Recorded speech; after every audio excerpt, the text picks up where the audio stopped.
As a young citizen of India, armed with technology, knowledge, and love for my nation, with a vision of transforming India into a developed nation, I'm joining Shobhit University. What about you? Very good morning to all the participants from abroad and India. Shobhit Institute of Engineering and Technology, Meerut, deemed to be university, and its centers of excellence, Center for Agricultural Informatics and E-Governance Research Studies, and Center for Agribusiness and Disaster Management Studies, extend greetings to all the participants from India and abroad and who are attending today's national webinar series on doubling farmers' income by 2022, Atmanirbhar Bharat in agriculture. This webinar series is being hosted on every Thursday from at 11 a.m. to 1 p.m. Today is 18th November, and the webinar is being held from 10 a.m. to 12 noon. This webinar is on the topic, very important topic, data-driven agriculture, an AgriTech startup perspective. On behalf of the Honorable Chancellor, Honorable Vice Chancellor, the faculty members of the university, and on my behalf, and as Professor Emeritus and Chairman of Centers of Excellence, Center for Agricultural Informatics and E-Governance Research Studies, Center for Agribusiness and Disaster Management Studies, Center for Informatics Development Solutions and Application, Center for Industry 4.0 Technology Studies and Application, and Center for Health Informatics and Computing. Welcome today's guest speakers to deliver the talk in the 53rd edition of this national webinar series. Today's our guest speakers are Rashi Verma and Nupur Bhatnagar. Both are the founders of the AgSmartic Technologies Private Limited. For the benefits of the participants and also to the guest speakers, so far under this webinar series, the university has organized 52 webinars on the various topics which are very important today to the agricultural sector. Role of agricultural cooperative societies and e-governance. Blockchain technology-based fishery value chain. And self-contained village, a felt need of the day. Spices informatics network value chain. Landana camera, a camouflaged treasure trove. Smart hill agriculture, a digitalized hill agriculture value system. Mera mobile, Mera marketing. Integrated mariculture, aquaponics, and precision agriculture. In short, MAPA biofarms for income revolution. Smart tribal agriculture, optimizing value chains. Digital AgriTech and industry perspective. Land resources information systems in India present and the road ahead.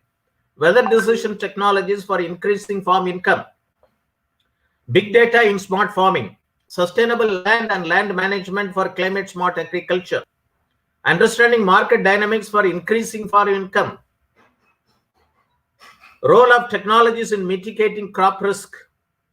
How to generate additional profit via simple, attractive approaches in farm produce. Adoption of flexi rubber jet time technology. Potential benefit for farmers in rain-fed and coastal agro ecosystem. Realizing the economic benefits of agroforestry. Octosol, organic humic solutions for increasing crop yields and quality while increasing farm income and improving soil health. Closing the nutrient loop. Phosphorus management in protein farming. Artificial intelligence enabled pest management technology for agriculture crop protection without pesticide.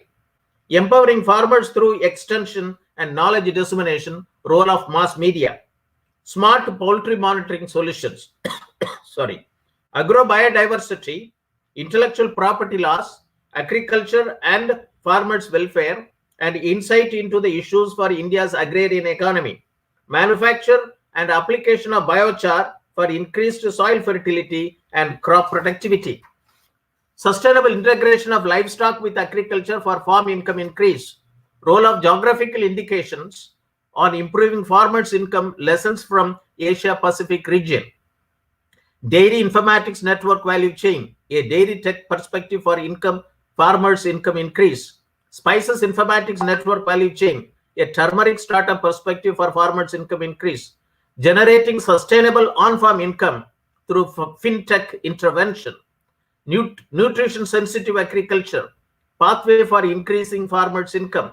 Artificial intelligence and data analytics to ensure optimal nutrition in the soil, harvested food that minimizes human disease. Bioenergy supply chain, a business opportunity for rural enterprises and farmer producer organizations. Tech enabling India's tech-starved farmers for many-fold increase in productivity and income. Open insurance ecosystem for agriculture producers. Risk management solutions to overcome repercussions on farmers' income, market stability, and food safety. Role of mass media for farmers' income increase, a case study from Green TV. AgStack, agriculture stack, open source digital infrastructure for the agriculture ecosystem, a Linux Foundation project. Circular bioeconomy towards resilience. Urgent need for redefining raw materials and modified waste management policies and regulations. AgriTech, new horizon in Indian agriculture. Supporting of farmers for marketing will only help doubling of our income by 2022. Rural transformation for farmers' income increase, a case studies from impoverished districts. Mobile-enabled software as a service to solve complex supply chain challenges, a case study from Daily Orders. John Deere's journey in India, integrated precision agriculture solutions. Doubling the income of farmers through eco-agri revolution. Bayer's carbon farming initiatives, post-production intervention, maximizing value for farmers. BAFE models of revival of traditional water management systems to enable doubling of farmers' income. Should we adopt farmers' welfare as a new paradigm instead of farmers' income? ICT interventions in agriculture, challenges and opportunities. Democratizing the future of farming, a global experience. Commercial processing of fodders, next game changer in dairy. Today is the 53rd edition of this national webinar series, which will be addressed by Madam Rashi Verma, founder and CEO, and Madam Nupur Bhatnagar, co-founder and Director of Business Development, AgSmartic Technologies Private Limited, New Delhi. On the very important topic, data-driven agriculture, AgriTech startups and perspective. Agriculture sector is the foundation of Indian economy. Acharya Vinoba Bhave said, India is largely an agricultural country, Krishi Pradhan Desh, and a country of 6.25 lakhs villages, Gram Pradhan Desh. It employs more than 50% of India's workforce and contributes almost 17 to 18% of its GDP. At present, agricultural livelihoods are being severely impacted worldwide, over as a result of anthropogenic global warming and climate change. India is a labor-intensive and subsistence-based agriculture sector is particularly vulnerable to the development. Climate change has both direct and indirect effects on agriculture productivity, including changing rainfall patterns, severe drought, flooding, and changes in the geographical redistribution of pests and diseases. Indian farming community comprises of about 14.5 crore operational holders, out of which 85% farmer operational holdings are in small and marginal category. Farmer needs timely, location-specific, and personalized information for effective control on their production, risk, and then market their produce to identified market opportunities. An investment in creating a robust post-harvest storage and transportation by investing rupees 89,375 crore will also create over 3 million jobs, and a majority of which will be at the village level, thus empowering the local and rural economy. This is as published in the website www.downtoearth.org.in by Karan Pandey on 5th July 2018. Many national level programs such as Digital India 2015, Make in India, Skill India, Startup India, and Startup India have faced operational difficulties for its impact at farm level and farmer level, and that too at small and marginal farmers. We talk about future smart farmers, the urgency of democratizing the foresight. I would like to quote from the article by Mr. Robin Bourgeois. The future is an area of increasing uncertainty. Though the future cannot be predicted, it can be explored. Exploring the future helps making better decisions in the present time. It opens new paths, unveils new options, and enlarges our understanding of potential unexpected effects of our decision. At a time when climate smart agriculture is taking momentum in the international community, the urgency of more future smart farmer organization and local communities become imperious. The voices and the views of future smart farmer organization and local communities are needed to influence the national and international agendas. I would like to quote our Honorable Prime Minister's Independence Day address on 15th August 2021. He said, I quote, "In the coming years, we will have to increase the collective power on informatics for collective power of the small farmers of the country. We have to give them new facilities. They must become the country's pride. Chota Kisan, Bane Desh ki Shan. Small farmers become the pride of the nation. This is our dream. Reforms towards digitalization of agricultural systems." I would like to quote from Doubling Farmers' Income by 2022 Report 2018. The Government of India, through its National Informatics Center, has prepared IT blueprint for agriculture sector through the National Conference on Informatics for Sustainable Agriculture Development ISDA in May 1995, and Smart Village Scheme 2002-2007 and 2007-2012, and the government also has launched a National E-Governance Program in Agriculture in 2005. Volume 3, Volume 4, Volume 11, and Volume 12B of the Doubling Farmers' Income by 2022 Report 2018 of the Government of India have suggested reforms measures for income rise through digitization of farming sector. Volume 3 talks about post-production agri-logistic, maximizing gains for farmer. Volume 4, post-production intervention, agriculture marketing. Volume 11, empowering the farmers through extension and knowledge dissemination. Volume 12B, digital technology in agriculture. Volume 11 and Volume 12B, I was associated as a group leader to formulate recommendations for the report, Volume 11 and Volume 12B. Volume 12B talks about digital technology in agriculture. It suggests about 7 mission mode projects. And this is very important for all the deep tech startups in agriculture. First is digitalized agriculture.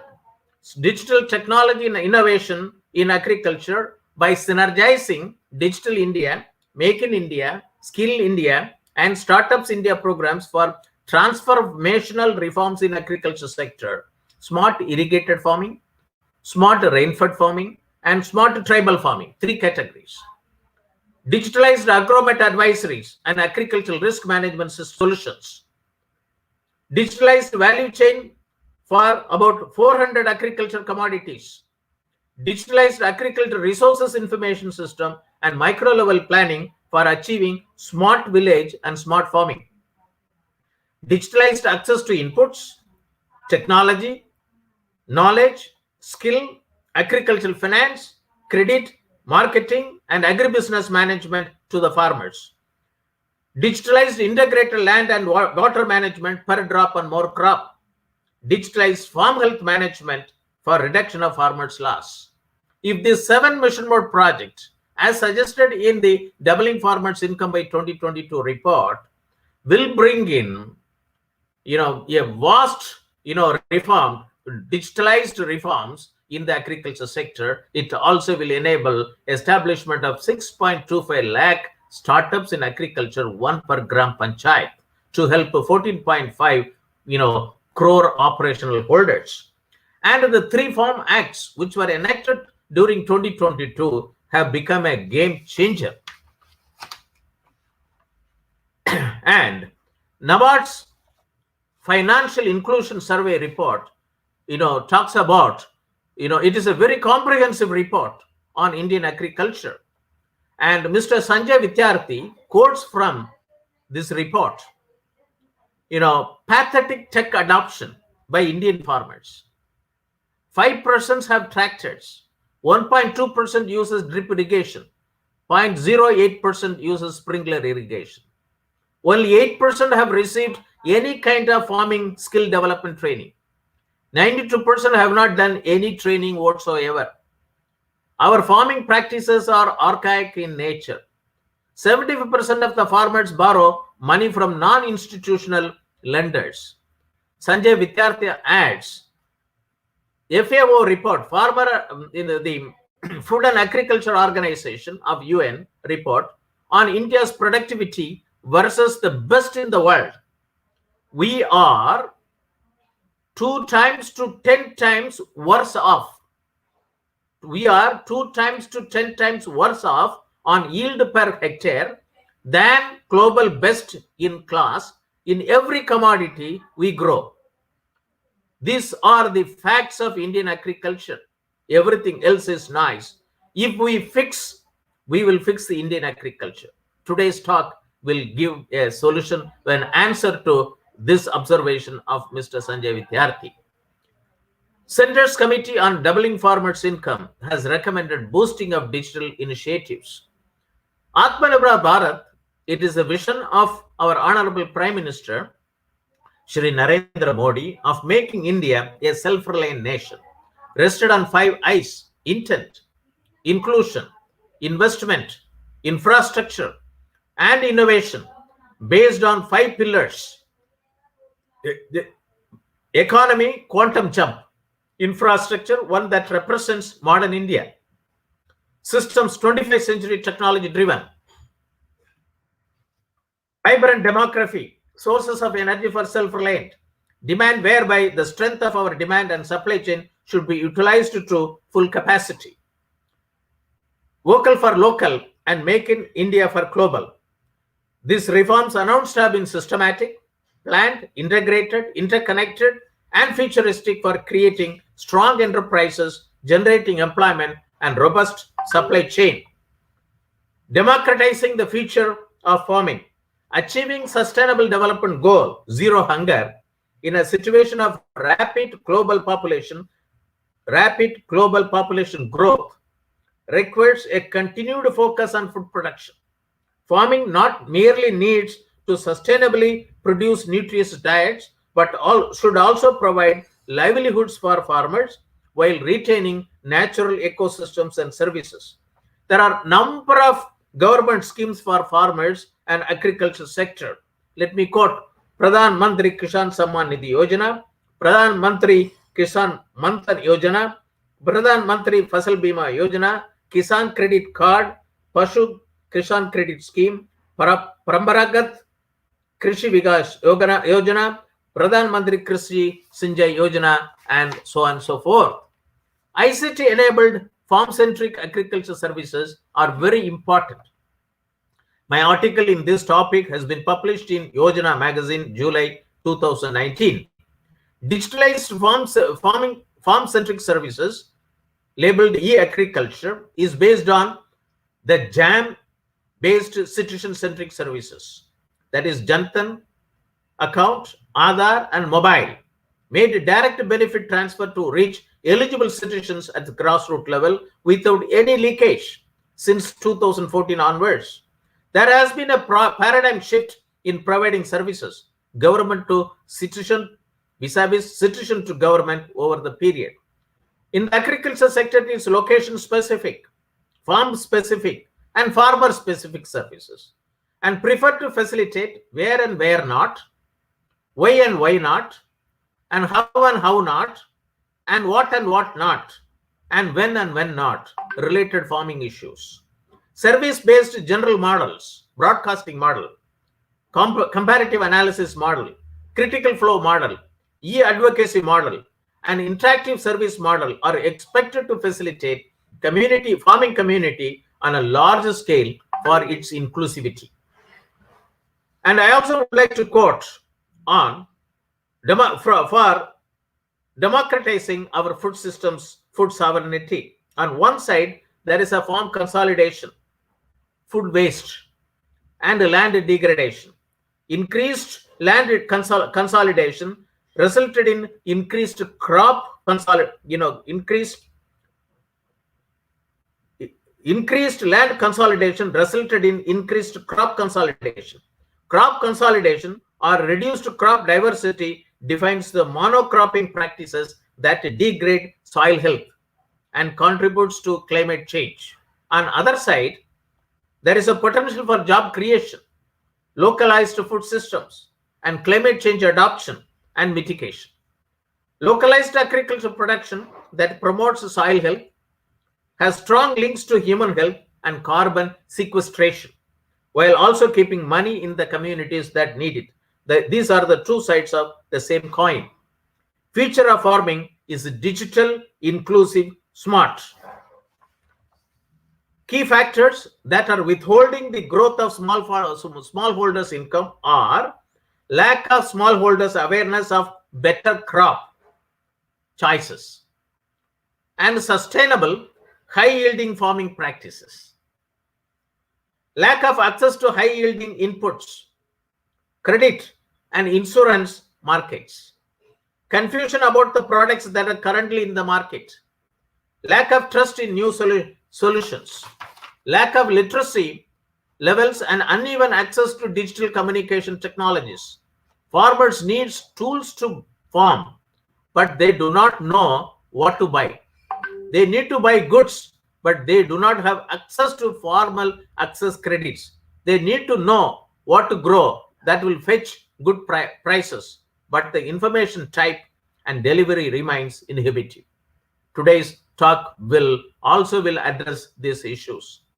Democratizing innovations, sharing participatory research for farmers by farmers, very important.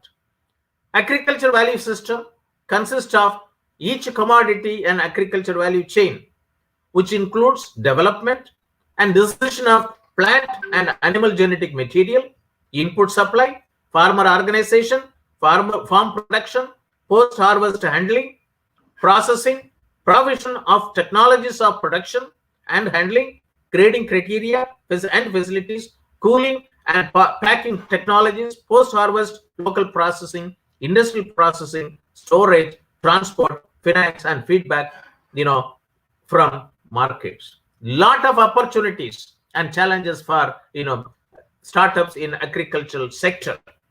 Agriculture services such as agricultural advisories, financial services, agriculture marketing, and risk transfer are required for the entire agriculture commodity value systems of the farmer. Economic cluster at village level for this purpose will strengthen agrarian business, facilitating income generation from the waste to farmers and huge employment opportunities at the bottom of the pyramid. India generates about $12 billion worth of agriculture waste every year. And this can be converted as wealth to the farmer. Natural resource management for farming, it's very important. Without natural resources, agriculture cannot be developed.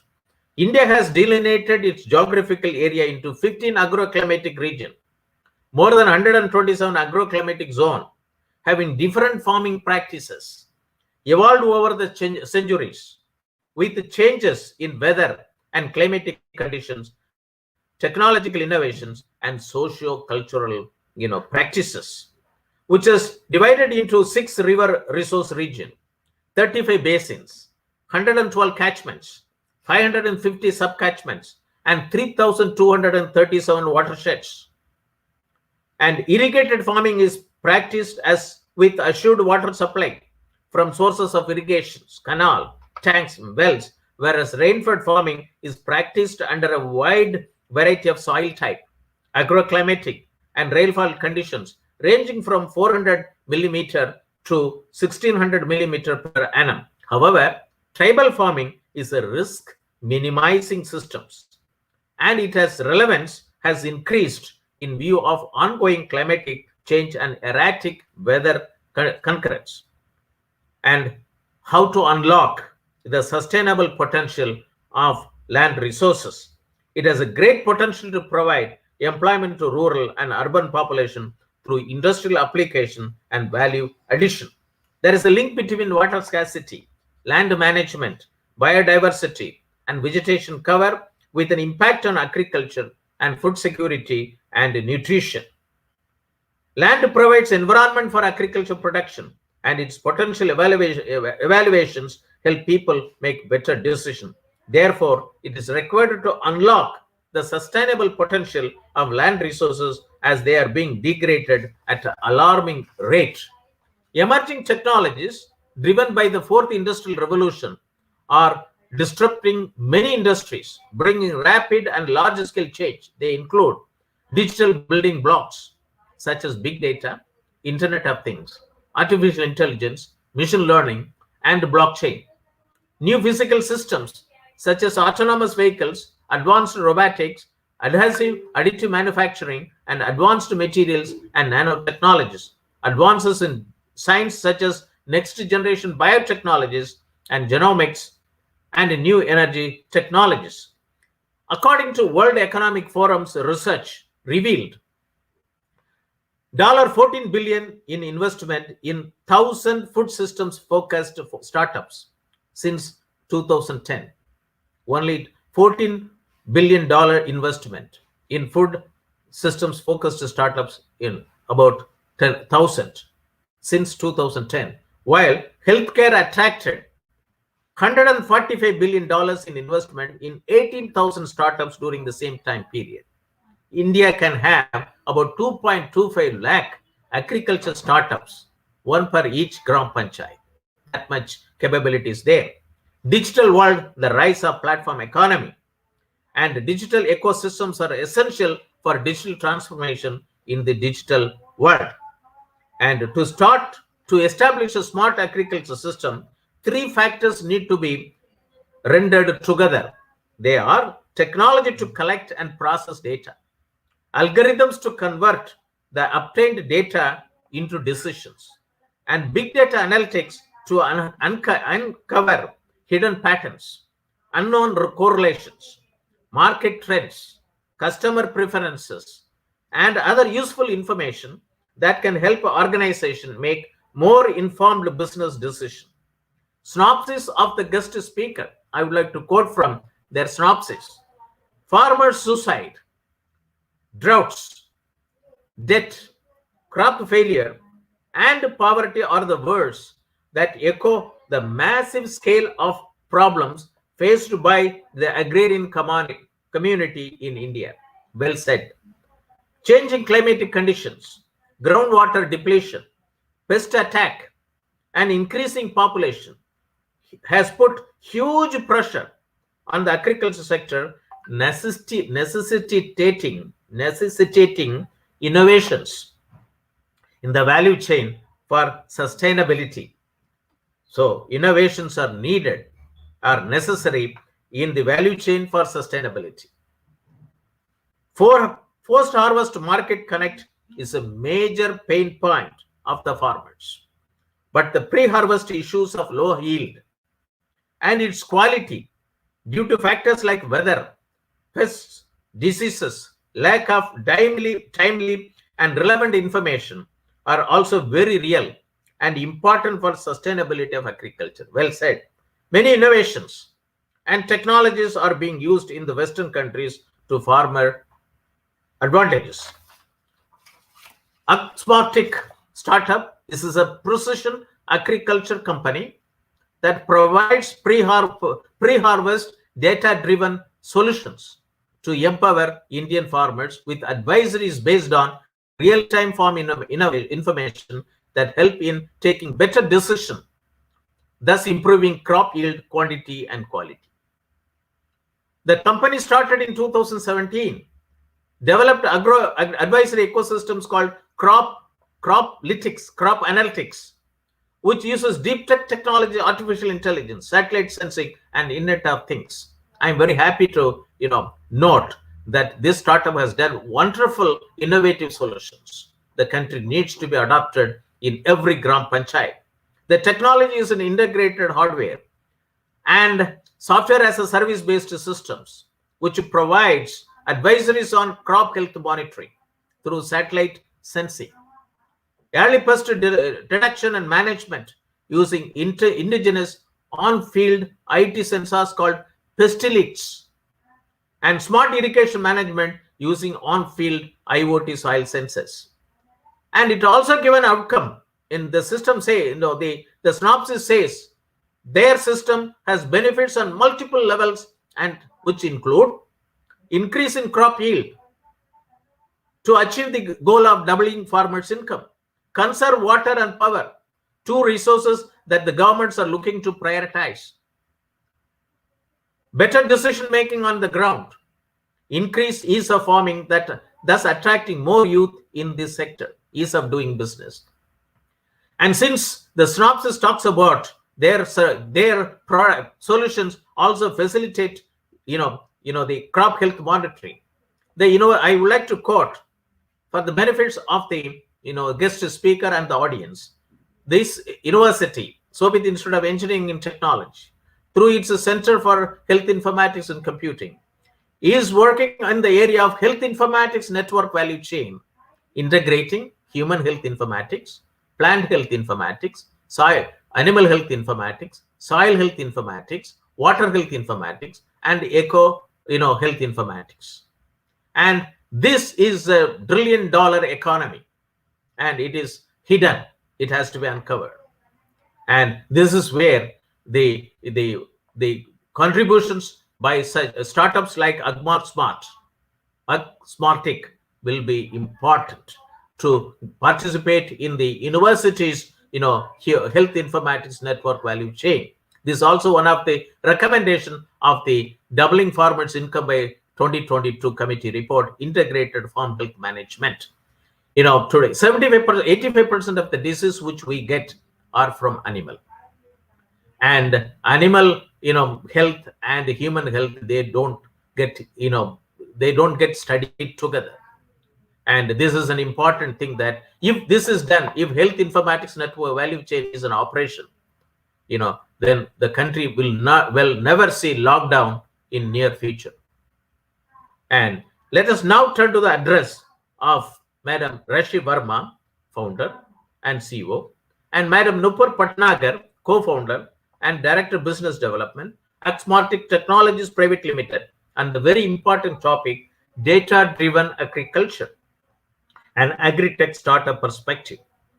Today's topic will galvanize and motivate the participants watching over telecast through facebook.com/Shobhit University India, youtube.com/Shobhit University in, or linkedin.com/company/Shobhit-University for establishing AgriTech startups, more than 6,500 AgriTech startups, one per block, or even about 2.25 lakh AgriTech startups, one per each Gram Panchayat, through the operationalization of digital technology in agriculture for efficiency gains.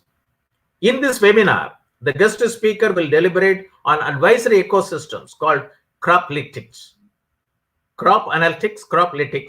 which uses deep tech technology, artificial intelligence, satellite sensing, and Internet of Things. This technology is integrated hardware and software as a service-based systems. Today, the whole country is talking about farming as a service to the 14.5 crore operational holders, out of which 85% are small and marginal farmers. They need informatics-led agriculture development. Let me invite our guest speaker to address to the participants.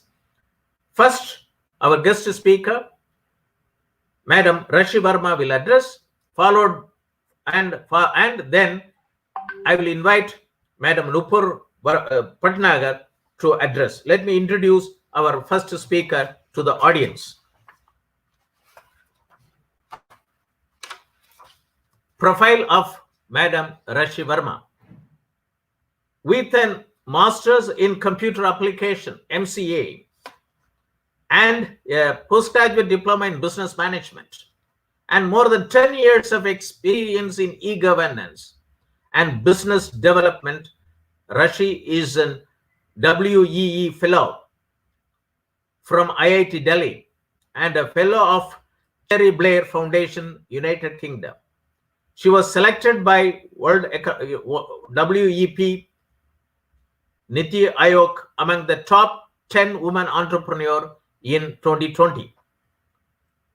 She has worked for companies like Fortuna Infotech, SIFI Technologies, and NIIT GS Handling Project for DRDO, BCIL, NIC, NBA, and AIMS, among others.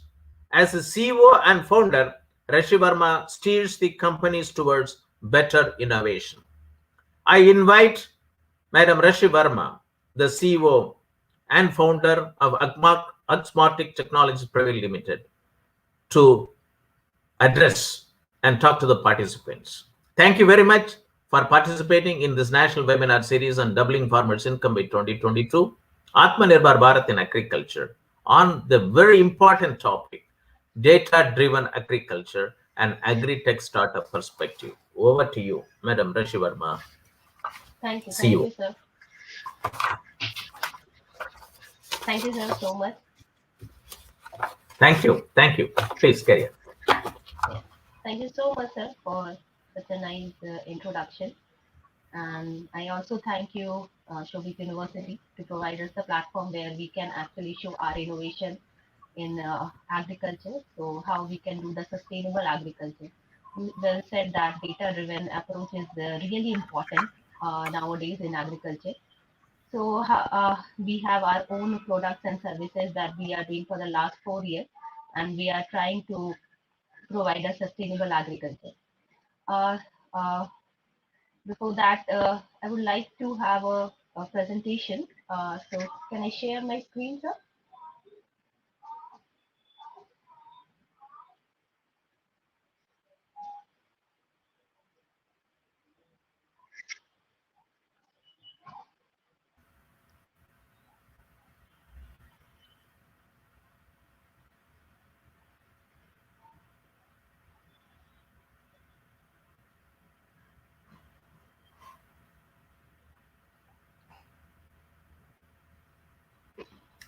It's not coming. Yes. Hello. It is Yes. not coming. Okay, fine. Yes, yes. Yes, sir. So thanks so much, sir. So You- AgSmartic is Yeah, you AgSmartic can basically. you can slideshow, and okay, you can put it in full screen mode.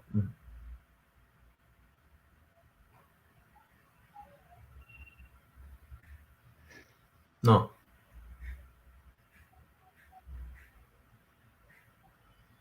Yes, sir. No, slideshow. Okay, good.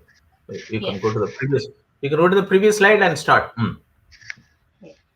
So AgSmartic, basically, we are a precision agriculture company, and we started in 2017. So it has And been the 4 bottom years there now. is at the bottom there is, you can hide it, that line. You can hide. Yeah, yeah, yeah. Okay. Once again, you've gone back to it. Yes. No, it's fine, sir. Yeah. So we started in 2017, and it's basically a precision agriculture organization, and we started with the objective like to have our own technologies, which is based on data, IoT, artificial intelligence, remote sensing, to bring innovation to the farming community. So in the pre-harvest side.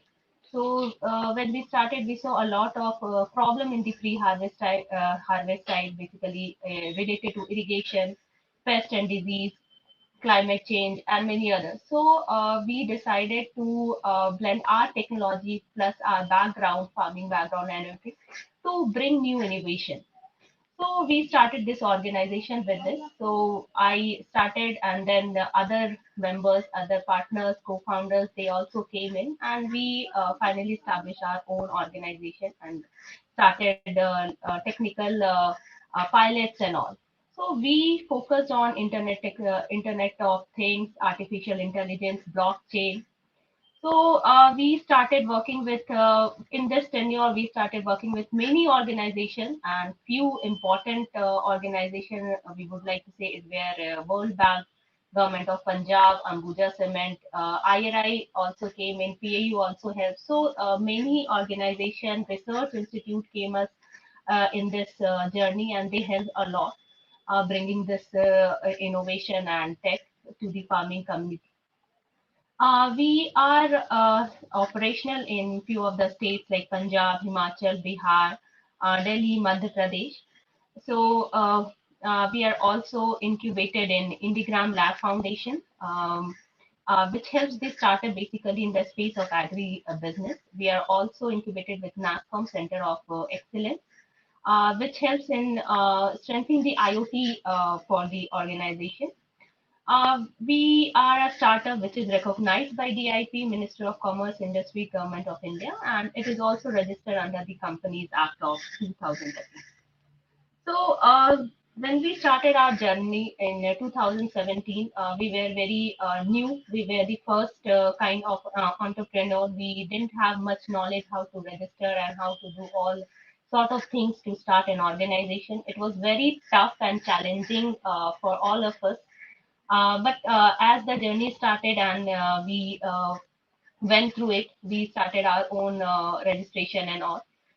Then, after doing a lot of research and plus pilots and all, we did our first technical pilot in New Delhi, and it was very tough because there are a lot of in pilots when we say it, a lot of strength, a lot of resource is involved, not only financial but also a good resource is important to have your technical pilot successful. So there we had to do a lot of research in the field, like how to make a pilot project. So we searched many 3D companies also. We started making our own prototype, and then we had the technical pilot. It was very difficult to also find basically a field where you can do the technical pilot also. But eventually, after looking and after talking to so many farmers, after showing like how we can actually improve their farming, talking to them, we got our first farming pilot place also, and then we did the technical pilot. Then by December 2019, after doing so many pilots and trials, we were able to launch our products in the irrigation and other temperature-based devices and all. So we launched that product. We also received the award from BIREC in March 20, which was a great achievement, you can say, by Madam Rashi the. Verma, Madam Yes. Rashi Verma, the Honorable Chancellor would like to join now to Sure, interact sure, with sir. you as he has a meeting with the Honorable Minister. So, and welcome. And Mr. Manishji, can you also put Madam Nupur also on the screen? Okay.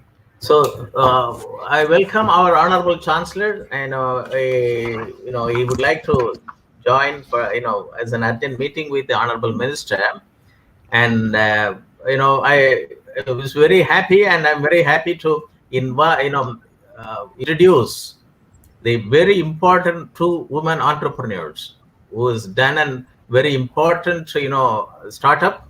Is a very successful startup which has got more than 5,000 farmers, and their presence in 5 states.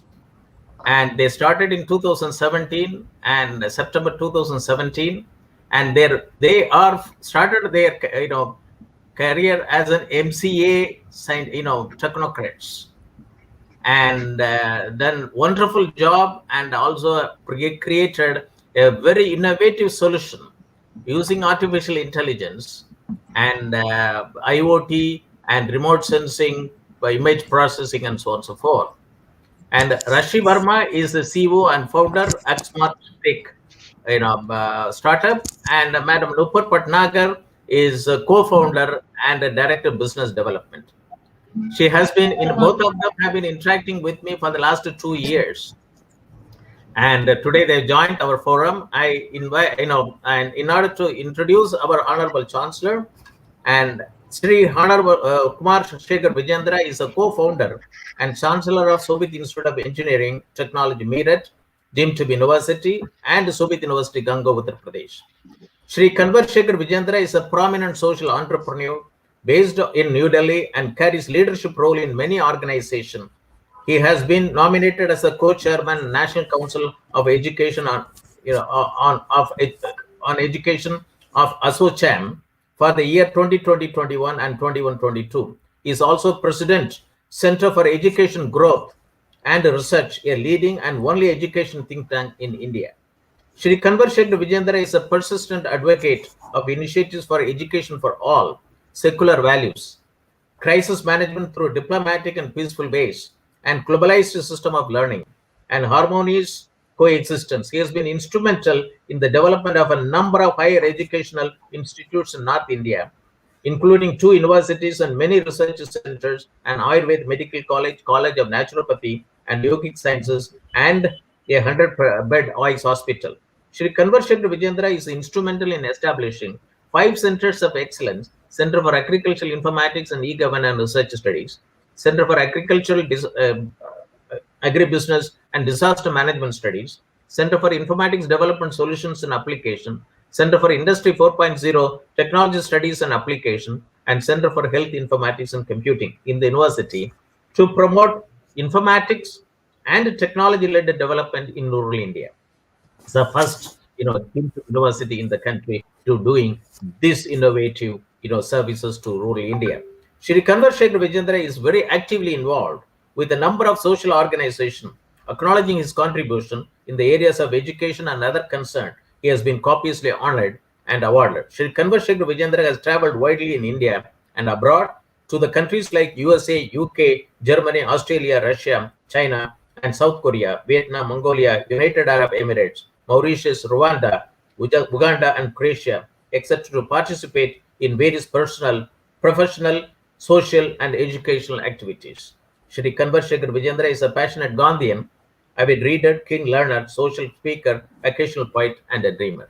I welcome our Honorable Chancellor to today's National Webinar Series on Doubling Farmers' Income by 2022. This is the 53rd edition on the topic Data-Driven Agriculture and AgriTech Startups Perspective.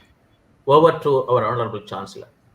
Thank you. Thank you very much, Professor Moni. And I'm sorry that I had to jump in because suddenly I got a confirmation for a meeting. But I could not resist myself from joining you today because I wanted to congratulate 2 young entrepreneurs, those who decided to work in a domain area where generally people are not working much, that is agriculture. So first of all, Rashi and Nupur, our good wishes and congratulations that you are doing a wonderful job. You are empowering our farmers. You are empowering the sector which actually need to be empowered. This hand-holding to technology, this is what India needs today. When we started this webinar series, a national webinar series under the leadership of Professor Moni, and this is 53rd edition of that, the idea behind it was Honorable Prime Minister spoke about that there is a possibility and there should be a vision and mission that we should double the income of our farmers by 2022.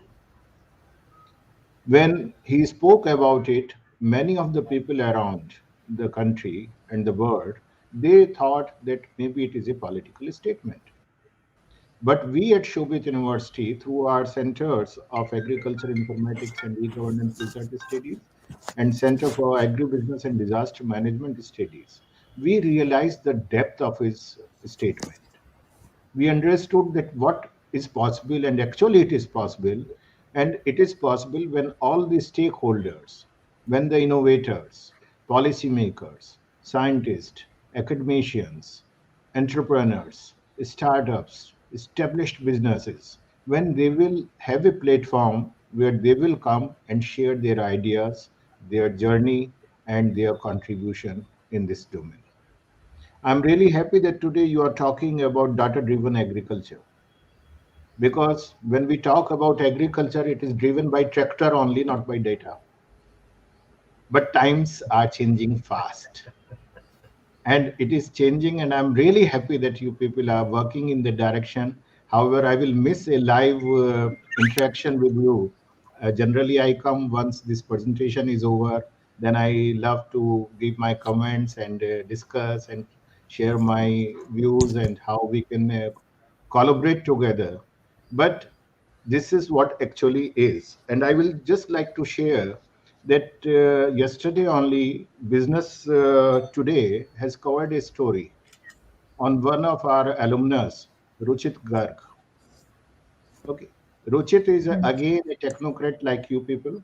He was working in Microsoft in US, decided to come back and started working for farmers. So he has launched 2 days back the first agro-based application for the farmers to strengthen their value chain. And when I was talking to Ruchit also, I said this is exactly what is required. I wish that Shobhit University should have more such alumni and more such collaborators like Rashi and Nupur. One thing I will like to say before I finish it off: presentation is fine, speaking about is fine, especially Nupur. I will like you when you are looking after the business development. Generally we look at the clients, or we look at the either the cheerleaders or critics, but we do not look for the collaborators. We need people, those who collaborate, and Shobhit University is one such platform through our these centers that we wish to collaborate with the ideas. They may be tangible, they may be intangible, wherever we can support it. Because we know that what you people are doing at the end of the day, it is going to contribute in the progress of the nation at large. It is not only you will progress, it is not only that farmers will be benefited or the allied service providers will be benefited, but the country will be benefited. Please see the possibilities, discuss with Sure. Professor Moni. I Ji. will love to have a cup of tea with both of you sometime if you are in Delhi. It seems you are near in Delhi We are only. in Delhi. Yes. Yes, in Badarpur. So we can have one such opportunity where we can invite you, listen to you, and see that how we can collaborate. So wish Sure, you sir. all the best, and thank you very much for joining this platform today. Thank you, Thank you. Professor Moni, for bringing such bright young entrepreneurs on this platform. Thank you. Thank you, Stay blessed. sir. Thank you. Thank So, you.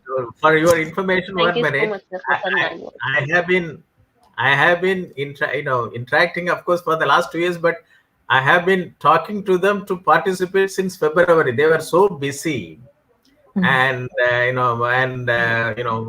got a call from Nupur during this way, on Monday, that we are ready to join your programs. So I have to cancel the other talk, which is later slated for today's one, and I gave them this slot to talk to the our audience.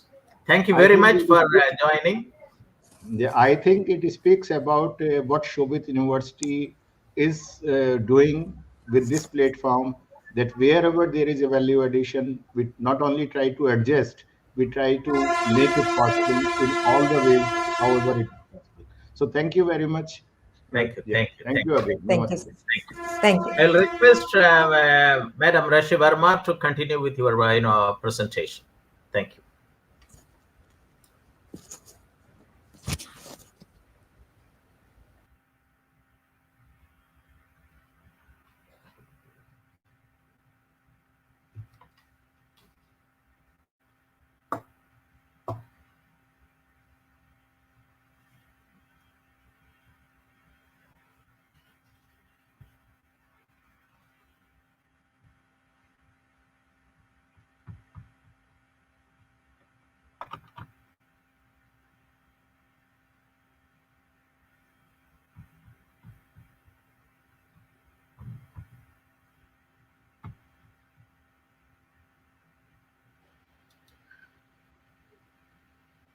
I hope the screen is visible now.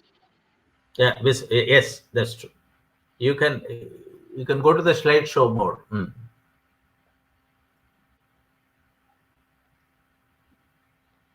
You can enlarge it. Yeah.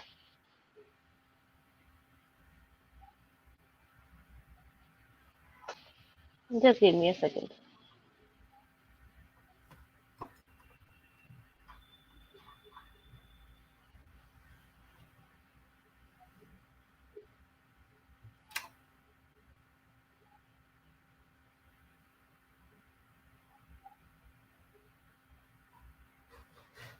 Yeah. Yeah.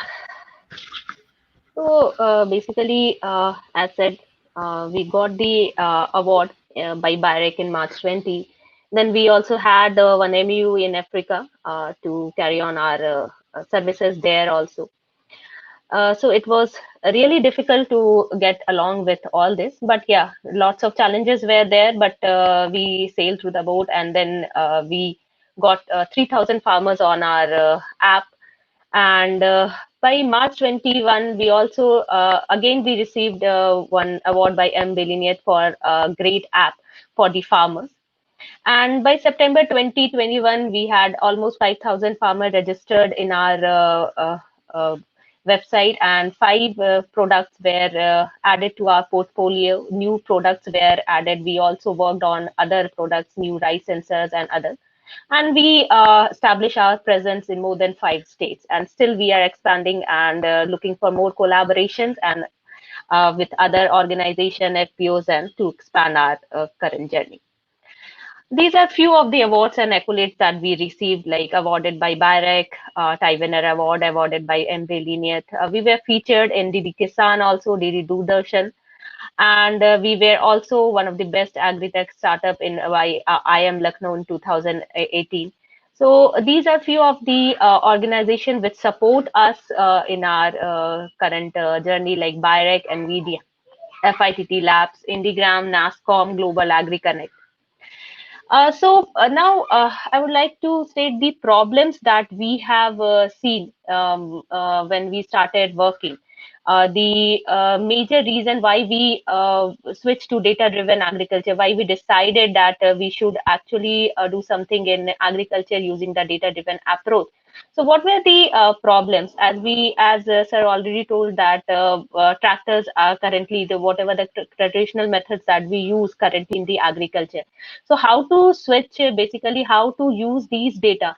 So there are tons of data that are available in the agriculture space, but how to use those data, how to analyze those data, how to process those data, how to make actionable insight from those, that is very important in the current scenario, where the population, you can say, is increasing, the water problem is increasing, everything is like on demand.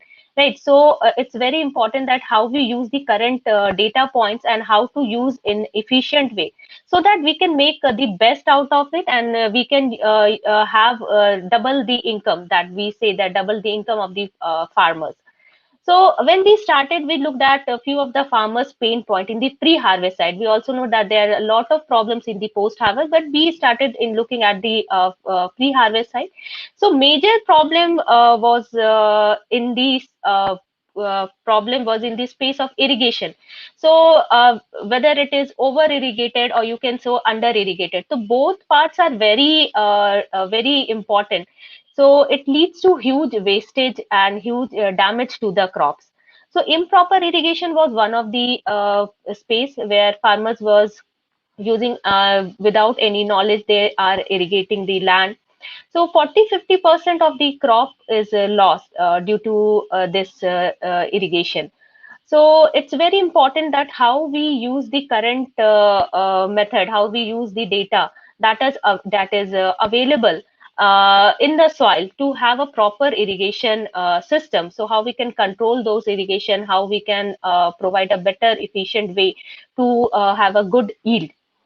So this was one of the area. The other area was pest and disease, which is very important because pest, if some pest infestation is there, sometimes 80 to 90% of the crops are being damaged. So the reason is maybe because of temperature, humidity, not lack of information to the farmers because they do not receive the information at a real time. So a lot of factors are there which actually affects the pest and disease problem, and it also affects the farmers eventually. So it was also a very important space to look at, as we see that 30 to 40% global crop yield is damaged because of that. So this was another area which actually needed a lot of attention, so that during their harvesting, during their actually sowing time, they receive good information, they receive the proper information so that the yield do not get lost. So this was also the other which we are looking where, which is very recently everyone is like talking about the climate change. Sometimes we receive a lot of rainfall, sometimes it's very droughty. So how actually we can actually cope with it. So this is also one of the area which where farmers were not getting any timely guidance, advisory, like when the weather changes. So for example, if there a single change in the temperature, for example 1 degree changes in the temperature, so the pest and disease infestation increases, that life cycle of the pest increases, and it harms the crop a lot. So it is also important to actually have a monitor on these weather climatic changes also, so to provide the farmers a very time specific guidance, so that they work before any damages happen. So we looked all these area very carefully. Then spurious seed is another area where problem is a lot when the production is there, when the farmers produce the seeds, and what happens there, a lot of transaction happens in between till it reaches to the retailer, until it reaches to the farmers. So mainly the farmers receive the spurious seeds, a lot of damaged seed, or you can say mixed seed, fake seeds they receive. Excuse me, due to which the yield quality lowers down, and they have to bear a lot of loss. But the problem is here that we are not able to see where these seeds have been mixed, where the seeds got damaged. So there should be a monitoring system, so we can see that where the fake seeds were given to the farmers, and we can actually track it. So this is also very important that in the pre-harvest side, that seeds that are being produced and best seeds reach to the farmers, so they do not get any damage. All these problems were leading to the resource waste, whether it is input like fertilizer, seeds, anything, water, power. So all these leads to resource wastage. So it's very important that how we deal with this problem using the data driven approach. uh, Now, what current approach is being used by the farmers? So in irrigations, we actually surveyed a lot of farmers, and we went to many states also. We talked to many farmers. So current approach, basically they use in the irrigation in one of the farmers in Hapur district. So he uses the guesswork.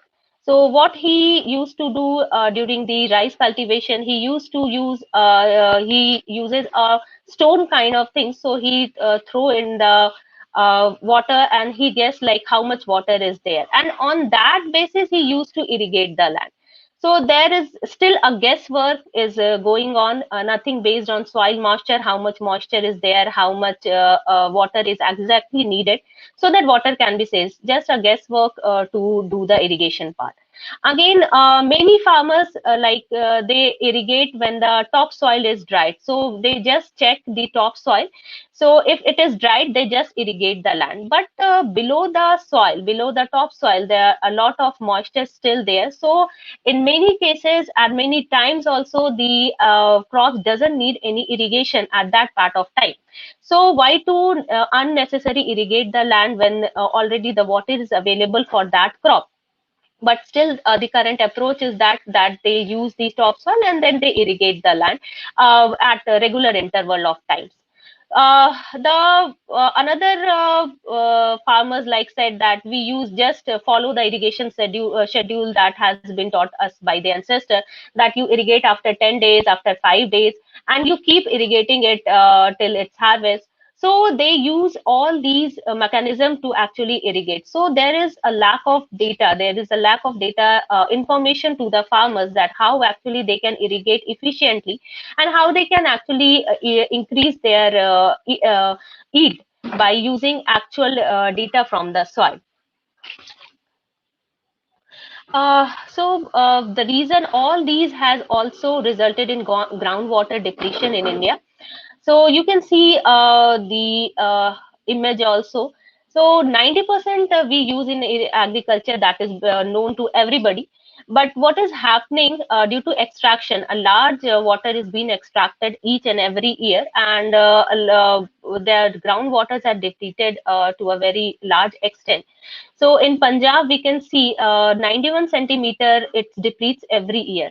So if it goes on, we can actually think what will happen after a few years, after 10 years, what will be the condition of water. So it's very important that water needs to be saved, and how we can save using the data approach. Now, next problem that I told you is pest and disease. So we see that current approach in pesticide spray or disease, what they do, they just chemical spray the land, the whole land, whether that area has been affected or not. It doesn't matter. So they just go and spray the whole land. They don't know whether which area has been affected and which areas needs actual attention. So in this current approach, it's very difficult. Even the farmers who are spraying who spraying pesticide, insecticide, they are on the verge of like problem. They are having a lot of problem, asthma problem. Some farmers actually die.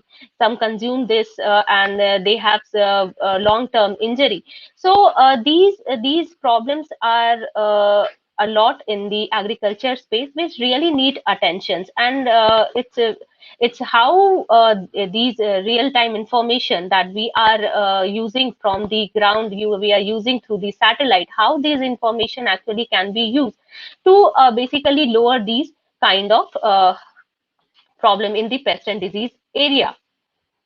Now, a third that we have seen that I discuss is the seed, the spurious seed that is being actually received by the farmers, which lowers their yield, which provides a lot of loss of income to them. So generally in the seed area, in the seed production area, basically a farmer seed production is there. A farmer actually produce the seed, the field inspection just inspect, and then there is a lab test, certificate is issued, and that seed actually goes to the distributor, retailer, and then it transferred to the farmer. So what happened basically in this cycle? There is no monitoring system. There is no tracking system. So generally, we have also seen there has been told that around 1,000, for example, 1,000 bags have been issued by the inspection company, and what happened, around 2,000 bags are being delivered to the farmers. So there is these 1,000 bags, how they come in between these transactions, how they came in.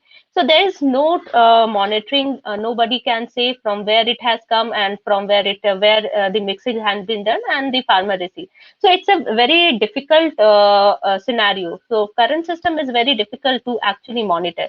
So in seed production also, we need some improvement, a transparency we need it, so that these fraud can be actually these type of problems that can be mitigated there.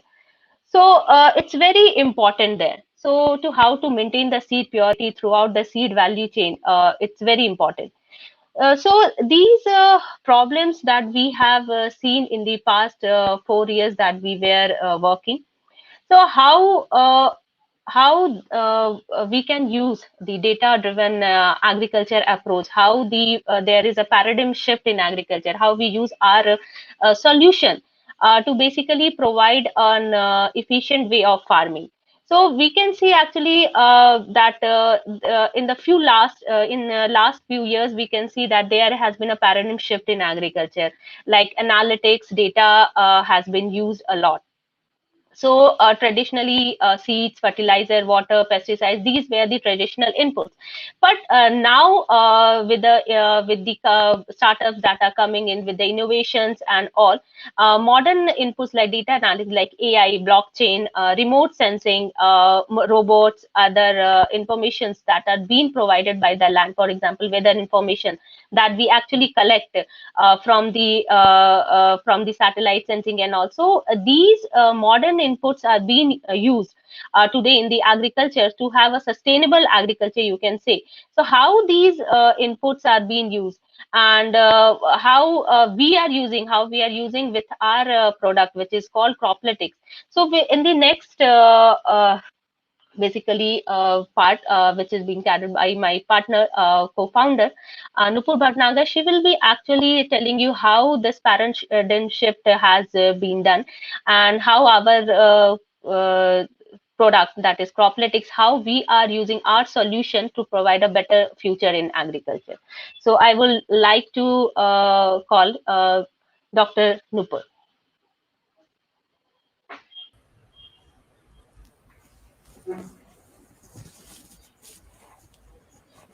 Thank you very much, Madam Rashi Verma, for your very, important, talk with, completely with information loaded, and also with based on ground realities. And with this initial address by you, I would like to invite Madam Nupur Bhatnagar, co-founder and a director of business development, to address. Before that, let me, introduce her to the audience. Mr. Manish Chabra, can you put the profile? Mr. Manish. Madam Nupur Bhatnagar has more than 2 decades of versatile experience in software project development and management. Her experience with organizations like CMC Limited and Microsoft Research, along with her MCA degree, helps her in delivering turnkey projects successfully. She has executed projects in the transport sector and also healthcare sector, among many others. Nupur Bhatnagar is the co-founder and director of business development and creates new business channel. Over to Madam Nupur Bhatnagar for her address in this very important topic, data-driven agriculture and agri-startup perspective. And as very rightly said it by the Honorable Chancellor, so far we have been seeing, tractor-driven agriculture. Now the time has come that data-driven agriculture. And it's very important. The last slide of Madam Rashi Verma, the CEO and founder of this AgSmartic, startup, said it that it is the problem shift in agriculture from with traditional inputs to modern inputs, data and analytics, weather information, and machines and robotics. It's very important and also have a large scale impact. Over to Madam Nupur Bhatnagar for her address. Thank you, sir. Thank you for the introduction, and thank you for having us on this platform. I will share my screen.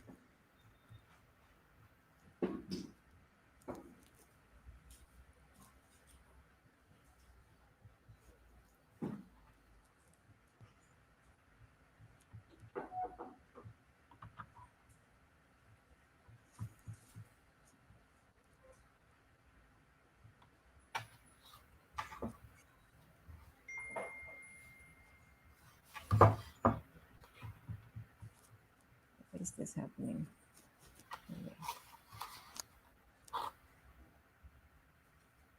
So,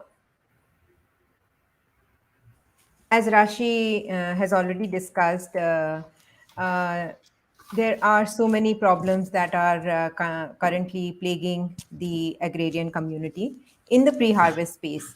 And in the first Green Revolution, we saw seeds and fertilizers and pesticides and insecticides being introduced to make the country food rich from food deficit that it was before the independence. But now that system has kind of come to a stagnation point, and we need more innovations so that the productivity, the sustainability of agriculture can be improved. So the modern inputs are data analytics and machine and robots, of course, which can have great potential for improving the overall quality of agriculture and how it is done. So where we have kind of given solution. First, we, as Rashi said, we looked at the water situation in agriculture, and that was the first pain point that we addressed. And we came up with a system called Cropletics Autonomous Irrigation, which manages water, and it tells farmer when and how much to irrigate. I will quickly summarize all the products, and then we will go to the detailed discussion on each of them. The next thing that we realized was that one thing is fine, when and how much to irrigate, but then the farmer also needs to know exactly what is happening in her or his field, so that they can take better informed decision. They need more diagnostic tools for their farm. So we developed farm-specific advisories where we geotag each each client's farm, and we monitor it, and we provide notifications on the kind of growth pattern that is happening in their crop, so that they can take better informed decisions on the ground. Once that was taken care of, now we want to provide an entire ecosystem for the pre-harvest space, so that it's our solution is kind of a one-stop solution for the farmer, where pre-harvest issues are concerned. So the next very, very major issue that we encountered was pest. So we came up, we have developed sensors for monitoring the pest situation in the field. And this is kind of an autonomous monitoring and surveillance system. We will talk about it later in the presentation. After we developed Pestetics, we are now looking at the seed traceability. As Rashi said, a lot of spurious seeds are being used, not just spurious and fake seeds, but also seeds which are not allowed, or which are illegal, so to say, have been deemed illegal by the government of India. Herbicide resistant seeds, and so on and so forth. So what all technology goes behind our products? We have remote sensing, which collects data, monitors and the farms and the fields that are under our surveillance. And then we have on-ground sensors for monitoring the soil moisture, for pests, for other such parameters. And we also have, as Professor Moni said, there are three components. The third component is the algorithm. We have AI algorithms and our crop models integrated into those algorithms, which then come up with insights about how much water is needed by the crop so that the farmer can irrigate according to that need, which then results into conservation of water, conservation of power, which again is a very, very real issue with the power corporations. And all this, when the crop gets the adequate and optimum attention that it needs, naturally the crop yield improves, and all that translates into better income for the farmer. So coming to the first solution that we have, here are some of the pictures that you can see of our on-ground implementation of Madam our Nupur, can you put automation. the previous slide? No, because suddenly it will let the people we wait just 1 minute, All right. because it's a very important slide. Those who would like to see that will be very nice. Please proceed. Yes. Sure. So these are some of our on-site pictures. Now, the autonomous irrigation system gives a lot of insights about the moisture content or the moisture demands of the field according to what is being sown in the field. It definitely saves a lot of time and effort because when we went to Punjab for implementation, we knew that it is going to do that, but there were so many other stories that came out from the farmers about the benefits of the system. They said that they don't have to go back to the pump station to kind of switch off the system, the motor again and again. They can just do it through their phone. So this irrigation system basically controls the motor by using the phone. So the app on the phone gives them the facility of controlling their motor. They can even schedule the irrigation because the power on the fields is it comes in scheduled times. So they have roasters. So that roaster might fall at night. So then generally what the common norm is that they would switch on the motor during the day. And when the power comes on the field, the motor starts and it starts irrigating the land.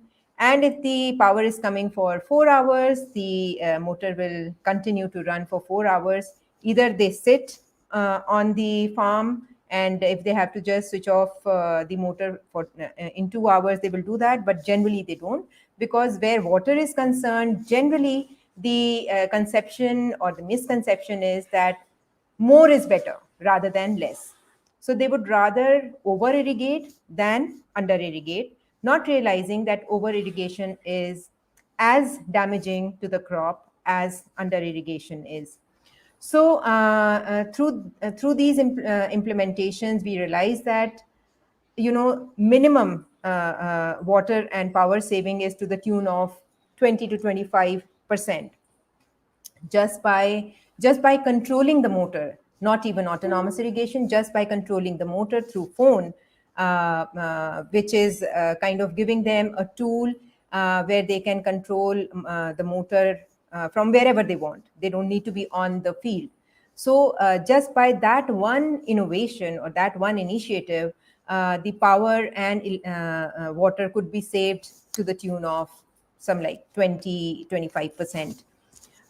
So definitely, as any new thing which comes into our environment, we are not very, we don't trust it immediately.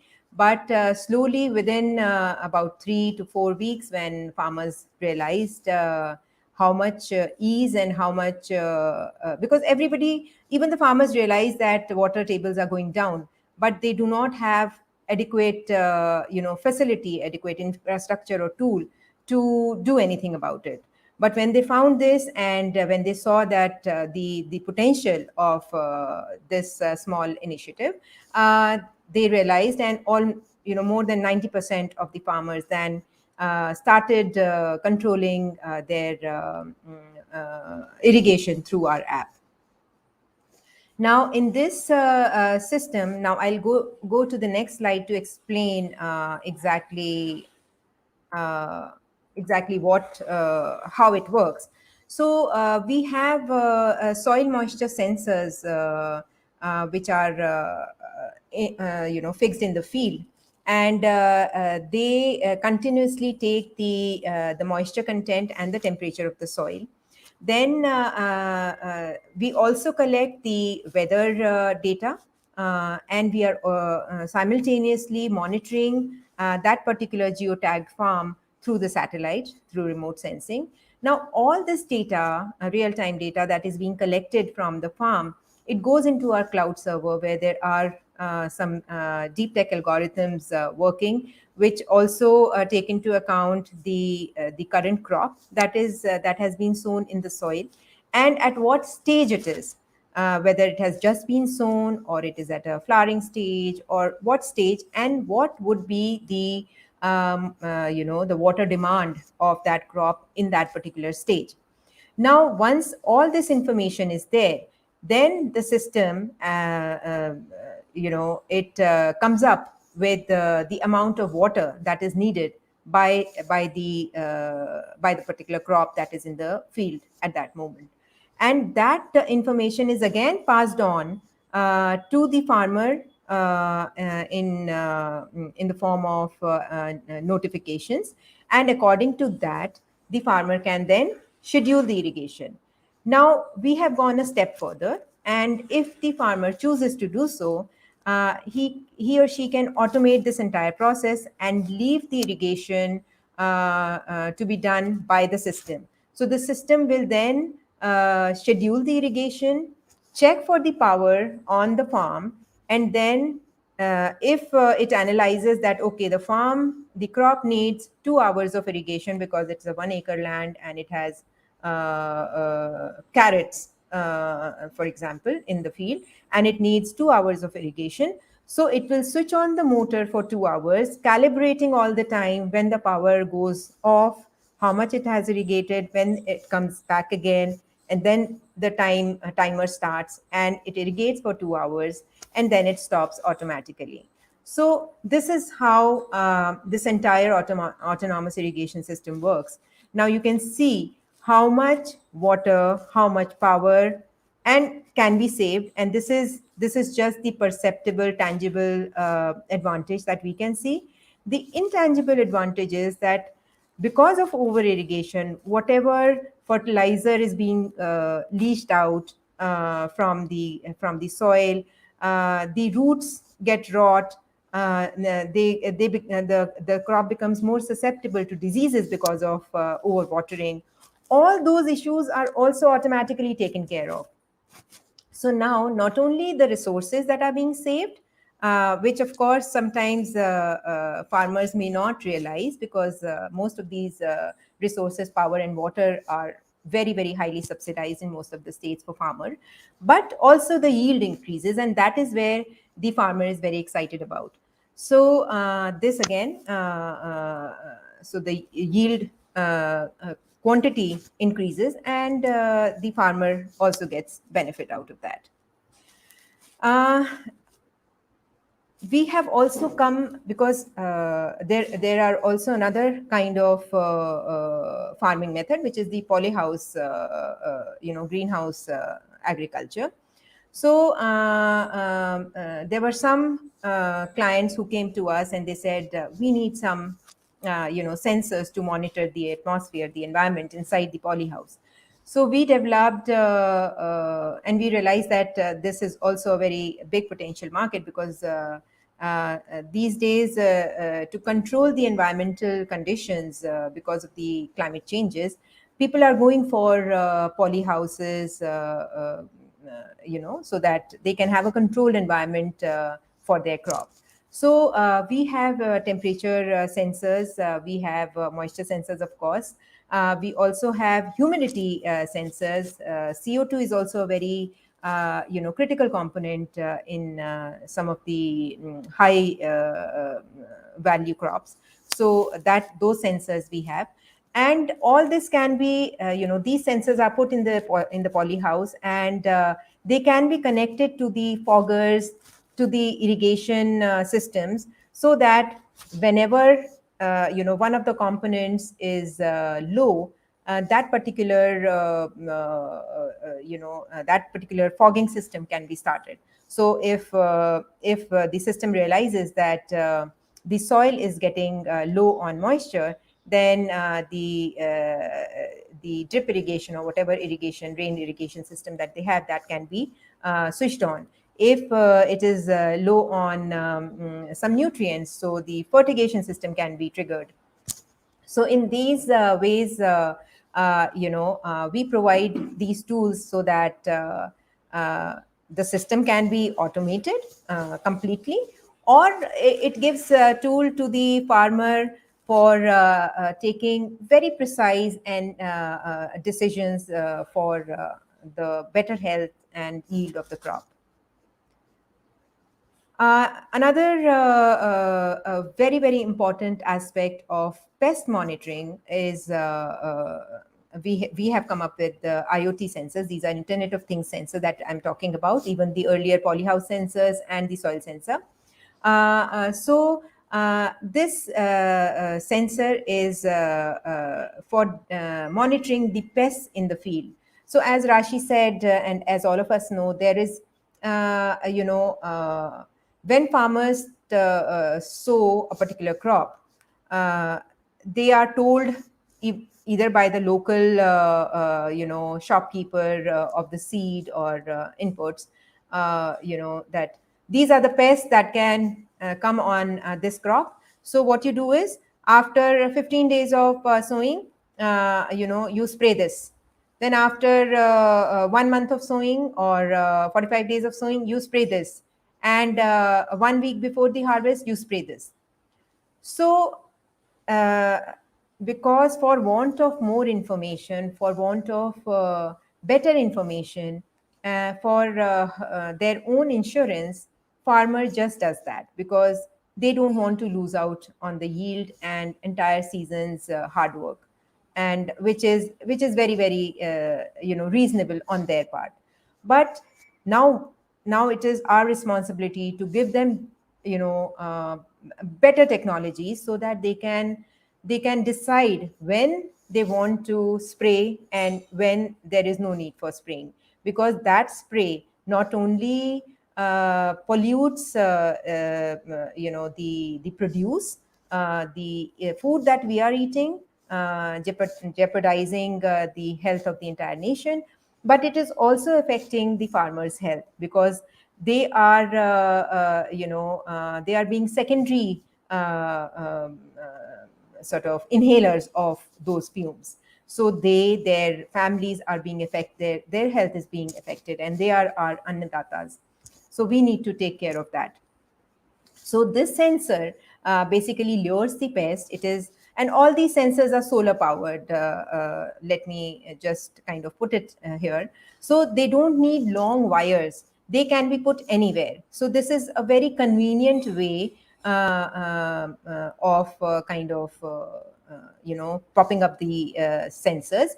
They just need a little bit of sunlight, and they can be put anywhere in the field without having to bother about, oh my God, how much wire would be needed. So they are all solar powered.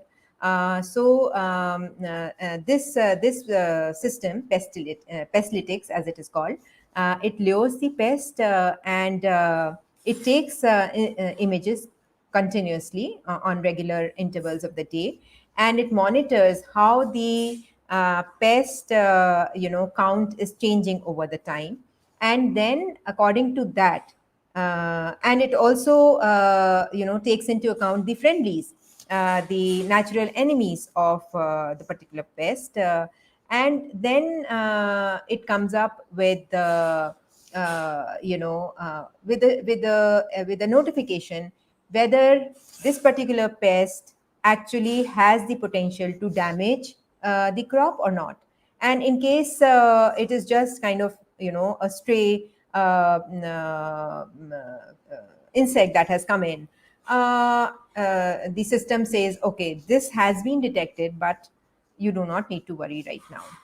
So all this analytics from our system is provided to all the stakeholders of in that particular ecosystem, be it the farmers, be it the farmer collectives, if the farmer is under some collective, or if there are some foundations who are working very closely with the farmer to improve their livelihoods. Some input companies who may be interested in knowing exactly what kind of pests are coming, because in recent years you must have read and seen that there are so many new varieties of pests that are coming in geographies that they were never heard of earlier. For example, fall armyworm. It was basically initially, say a couple of years ago, more prominent in Americas. It was never heard of in African and Indian subcontinent. But in the past couple of years, it has, flown in from America to Africa and then into India, and causing actually major damage in the crop. So these kind of new, insects, which about which the farmers would not know. They would just think that it is some kind of a moth, not realizing that it is actually a very damaging moth. So all this information can be collected in real time from the farm, and advisories can be, are sent out accordingly. Now this is here we can also bring in the research organizations, academia, because they are the ones who are very closely working on how to deal with different kind of pests, so that best practices and best POPs can be given out to the farmers. So this is kind of how the pest system works. I have mostly told you how it works. So this is how, this is where the luring mechanism is. It lures the pest comes and sticks, and the images that are taken are continuously transferred to our cloud. Along with this, weather, which is a very critical factor in pest management. So those weather data points are also being continuously collected, because the humidity and the temperature, these are two very, very critical factors that affect the pest population, the pest life cycles, the pest generations. So these are also being continuously monitored. And we also know what crop we are monitoring. So all these inputs together, they are taken together, and through our algorithms, they are analyzed, and then a plausible threat of infestation is deduced from the algorithms, and then we give out notifications to the farmer and to other stakeholders about the probability of infestation by that pest. So you see, these inputs are very, very helpful to the farmer. Now, on top of all this, we have the farm-specific advisory system. Depending on what sensors are on the ground, or there may be no sensors, farm-specific advisory, we geotag the client's farm, as you can see over here. This is how once the farm is geotagged, it looks like this. And once geotagging is done, immediately the surveillance of that particular farm starts. Through different indices which are being monitored through remote sensing, we can deduce the health of the crop, whether it is under some kind of stress, and whether that stress is related to water, overwatering, or underwatering. So all these kind of things can be monitored, along with the pH of the soil, the organic compound information of the fields. So these parameters are continuously monitored by our system, and whenever there is some anomaly detected in the farm, notifications are sent out, and along with notification also the probable reason for that anomaly. It could be the crop could be in stress due to water, or it could be in stress due to some other reason. So that some other reason, once the farmer knows that, okay, my crop is coming under some kind of stress, they can go into the field and check out the possible reason for that anomaly. So these are some of the very important factors that the farmer needs. Plus we also try to help them transition to the post harvest side also. And in our app, which is called Cropletics, we give the nearest mandis, and the farmer can choose the distance of the mandi within 20 kilometers, 100 kilometers, and so on. And we then list out the mandi prices for whatever commodity they wish to see.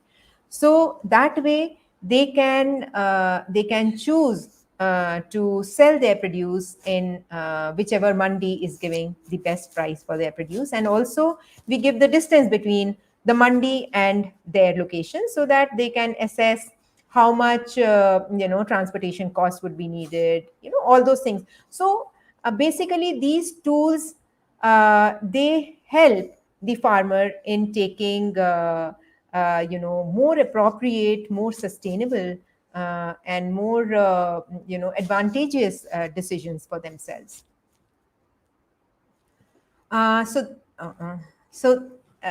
Okay, this is the kind of advisory.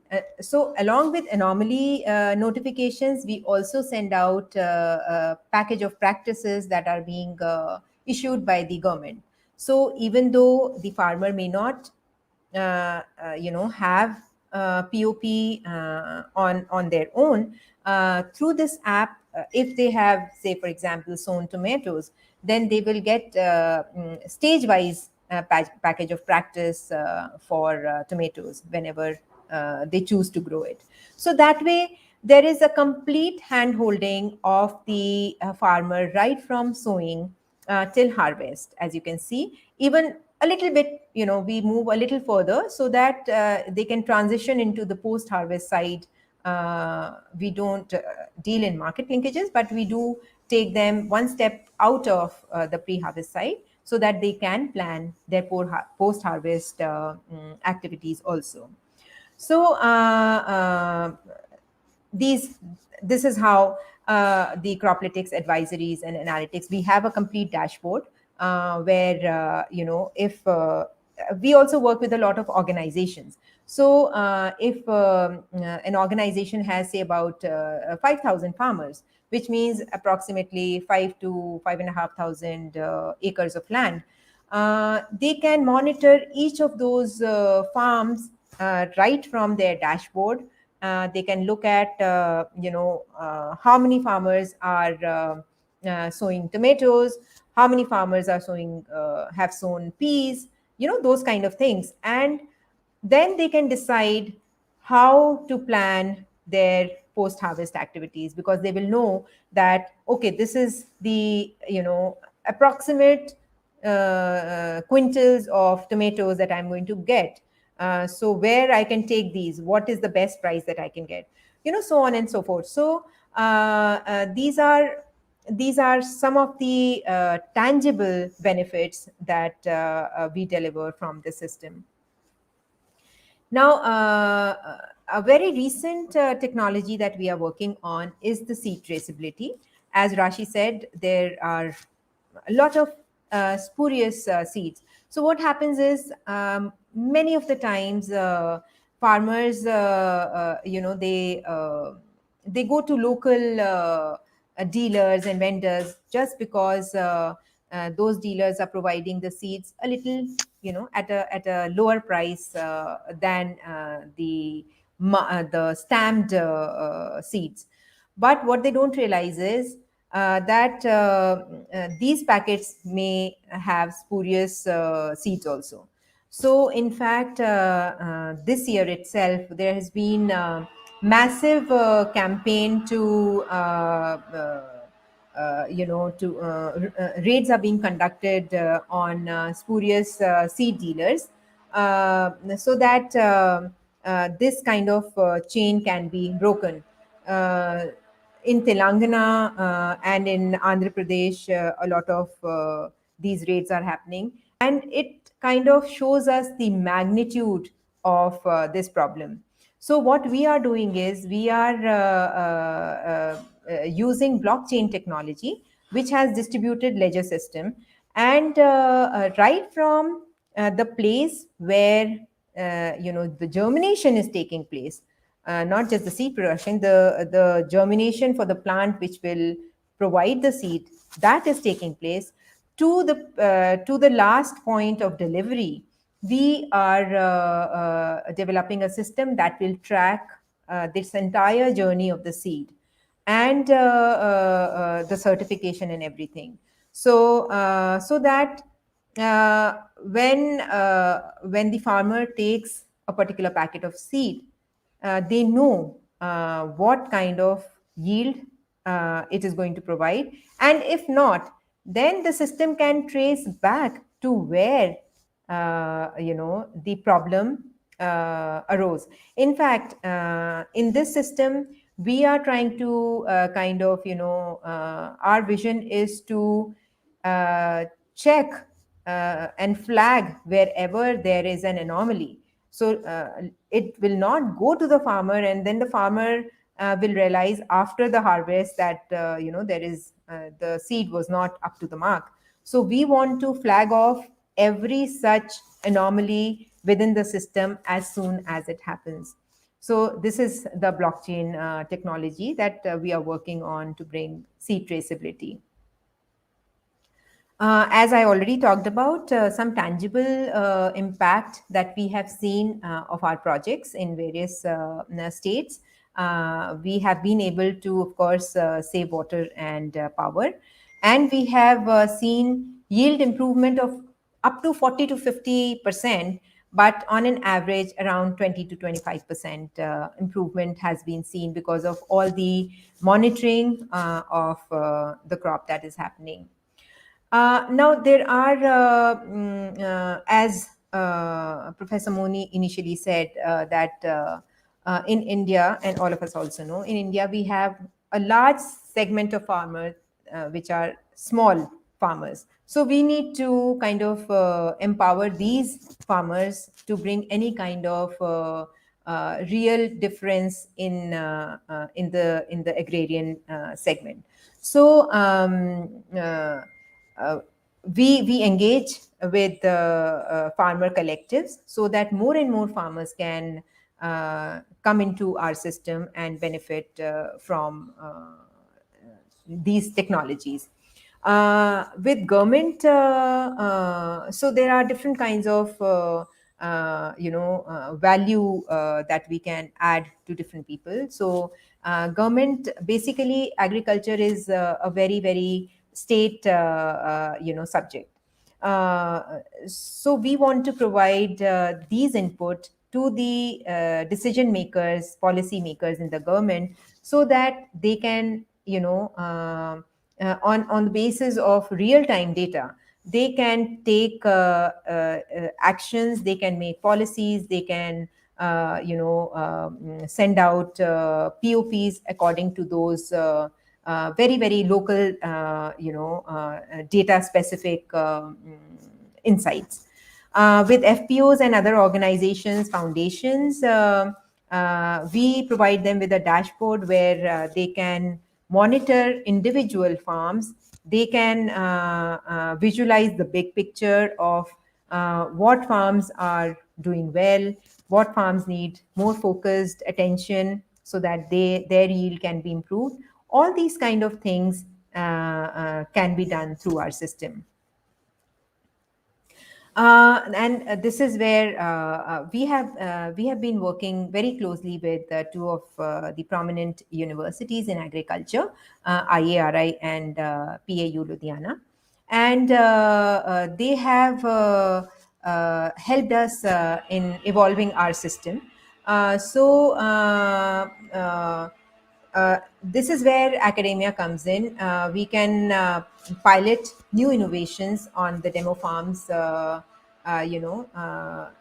we can collaborate on government-funded projects or non-government players also, because academia plays a very important role there.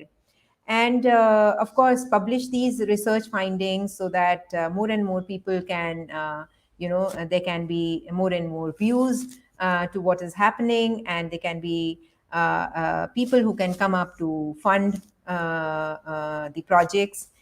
And of course, if we can get some kind of connect to the players in actually on the ground. So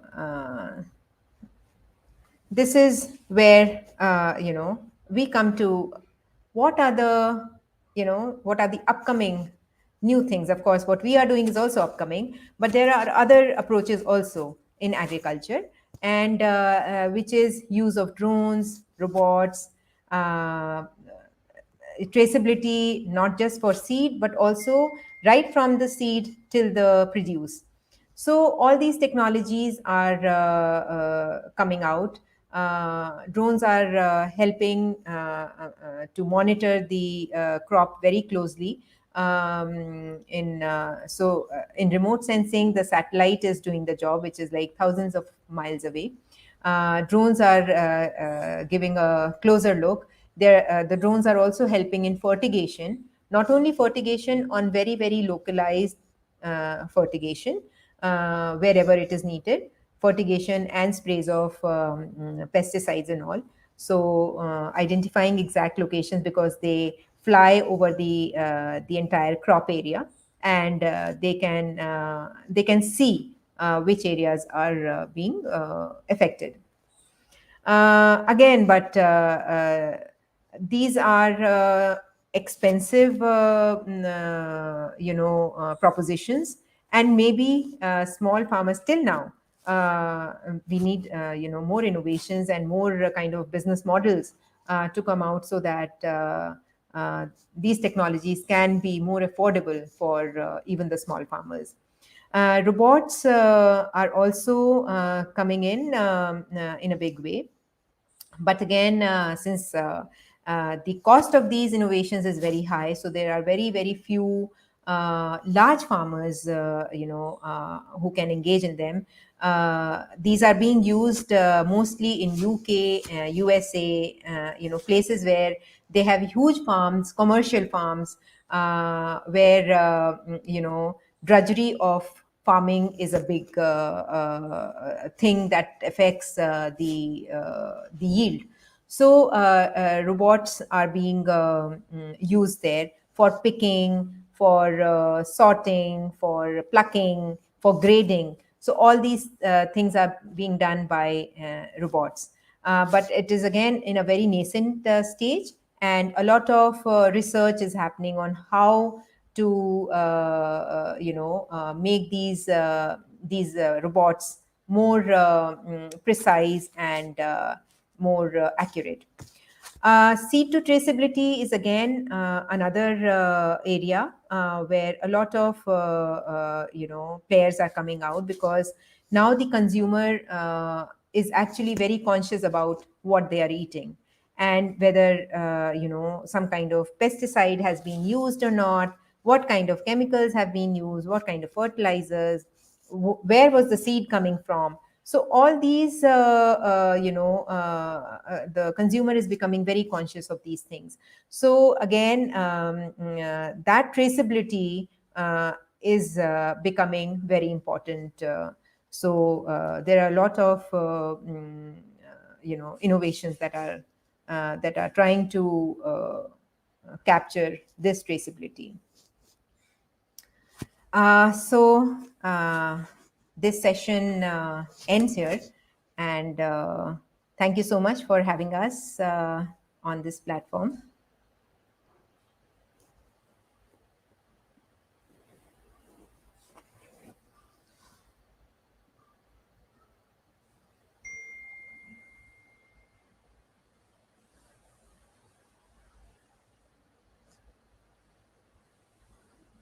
Sir, you are on mute. Thank you very much for your very innovative and very solutions loaded presentation. And it's a complete value chain. And Mr. Manish can also, make Madam Rashi Verma to join. So, thank you very much for this 2-hour participation in this important webinar series, that data-driven, agriculture and agri-tech startup perspective. And you also have not only given the perspective, also given that what is on the ground and how much solutions which you are providing, how much product you are providing. And this is the time that the country has to take a policy decision that farming as a service is feasible and possible, and it is scalable, and it is a neutral technology, neutral service, and any category farmer can adopt it. And it is as a startup, and you have provided to the country, and you have shown to the country, because I have been talking about digital technology in agriculture way back since 1987. First I put it district information system on agriculture, district information system on animal husbandry, district information system in fisheries, and comprehensive village level information systems. And 1995 IT blueprint for agriculture, 15 informatics network. And then in 2000, and 2012, 734 location based national animal disease reporting system. When I saw that, when I traveled more than 400 districts, I was able to see the rural distress. That made my position very clear that I should, work for, technology-driven, agriculture systems for making rural students to get into agriculture as a preferred option. And even though COVID-19 situation came in 2020, but this is visible from 2005 onwards. That's why many of the schemes I was able to bring it out today. I have a feeling of some sort of a satisfaction that yes, there are young entrepreneurs, and as startups in the agriculture sector, they have taken the technology to the farming community. And that's the reason only when I was involved in the digital, in the doubling farmers' income by 2022, I put the government is a system which is the governance is like the water heating. Water doesn't get heated immediately. That either if you heat it on the top, the steam will come, but the bottom will be as cold as it was. So it takes time. And the bottom of process, where at the bottom of the pyramid, where the large scale farmers are located. And today you have shown the way that how they should adopt a technology. It is feasible. You have institution. You have 1 lakh primary agriculture cooperative societies. You have 22,000 primary fisher cooperative societies in the country. And you also have 9.5 lakh categories, the cooperative society in all the sectors, out of which includes 1 lakh primary agriculture cooperative societies, 22,000 primary fisher cooperative societies, and more than 1.5 lakh dairy cooperative societies in the country. But still, I was very disturbed to see some of the figure which are given. Now 6,600 farmers are dying every year due to pesticide intake, because they are not trained. They don't aware about it. And so much losses is, you have been talking in your from your first slide onwards, you talked very effectively that it is an eye opener for all the policymakers and all the people who are involved in as a stakeholders to the farming community.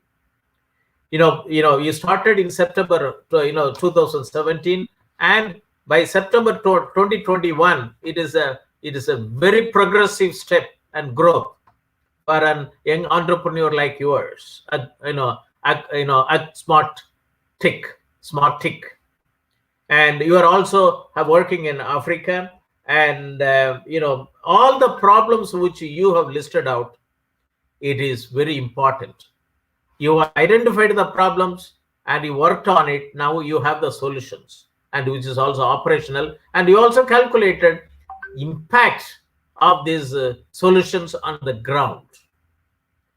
And this needs that large scale lot of rural students, irrespective of whether they have agriculture land or not, whether they are involved in farming operations, because the people who are from rural area, they know agriculture. It is in their DNA. Like me, I'm not an agriculture science graduate, and like you are also MC, from computer science background, but we have picked it up because we had the passion to provide technology based solutions to the farmer. And all the areas which I was going through that, and the slides which you have used it for your presentation to make your point very clear, crystal clear to the audience, that it is not a bookish knowledge, it is a practical knowledge which you are putting out to the whole world today. And you talked about the figures like improper irrigation, this much loss, improper pesticides and disease management, crop loss due to climate change, and spurious seed.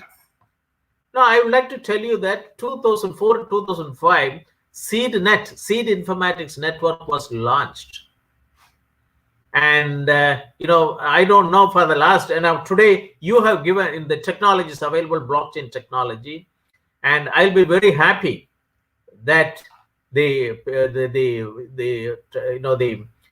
administrators who are from the agricultural departments of both the central government and state government, and also Indian Council of Agricultural Research Institutes and state agricultural universities and 450 agriculture colleges, if they listen to your today's talk, they would have taken a decision to adopt your solutions as blockchain based seed traceability. Is very important, and it should be the part and parcel of the seed net of the Ministry of Agriculture and Farmers Welfare.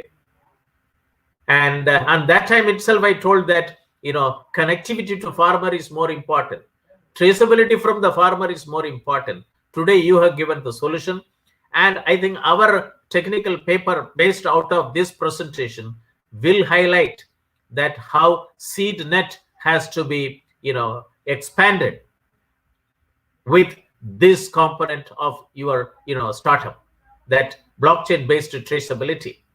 And I'm very happy today to note that many of the solutions which you talked about it, that really addresses the 7 mission mode programs as recommended by the Doubling Farmers' Income by 2022 committee report, published and submitted to the government during September 2018.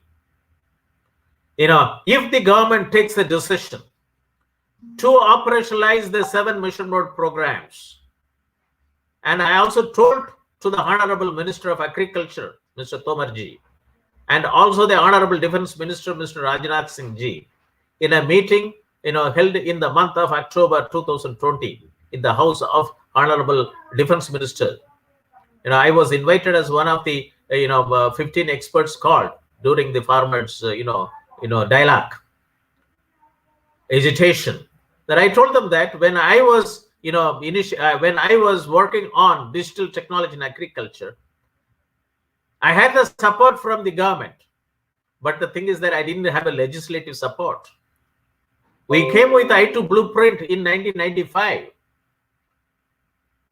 This Minister of Agriculture started operationalizing it. AgSmartic is the first operationalization, connecting 3,500 wholesale mandis of 7,500 wholesale mandis in the country, even before internet came into picture.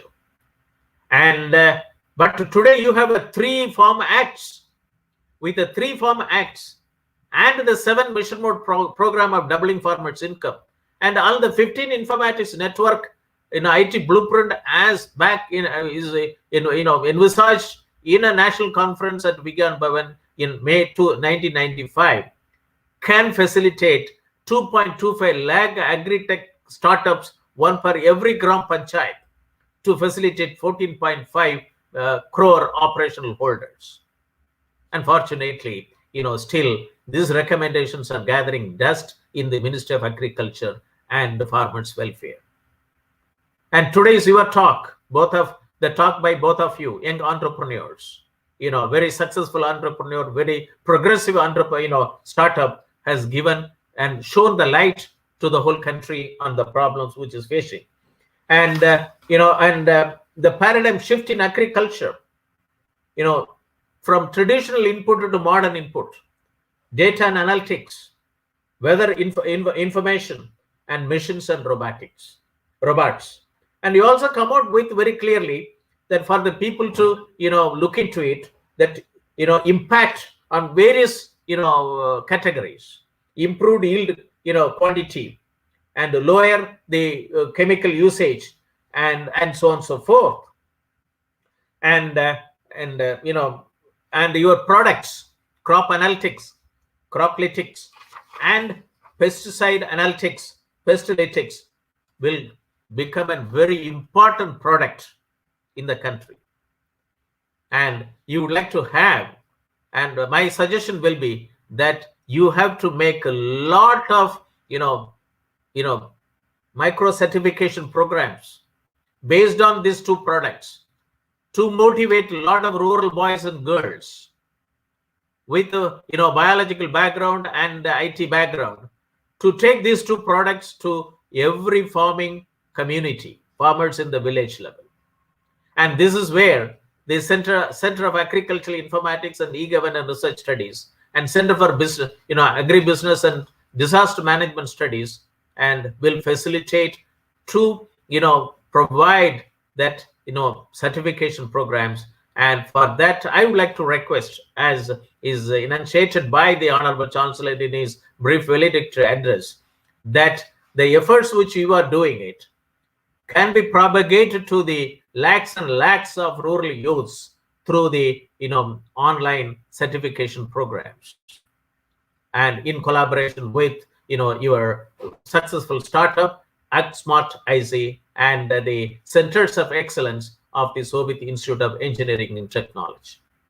With this, I thank both of you for taking your time from your busy schedule to join with us, even though the webinar normally starts at 11 o'clock, but today it has to be preponed to 10 o'clock, and both of you joined, and you made the today's webinar very successful and very meaningful, and this has galvanized and motivated the viewers very effectively. So with this, I thank the participants, our guest speaker, Madam Rashi Verma and Madam Nupur Bhatnagar, for your participation. And we greet you from the Shobhit Institute of Engineering and Technology, deemed to be university. For more research inquiries, please contact Professor Moni, Professor Emeritus and Chairman, Center for Agricultural Informatics and Center for Agribusiness and Disaster Management Studies, former Director General, National Informatics Center, Government of India, New Delhi. My email ID is moni@shobhituniversity.ac.in. Thank you very much. We close the webinar and leave studio.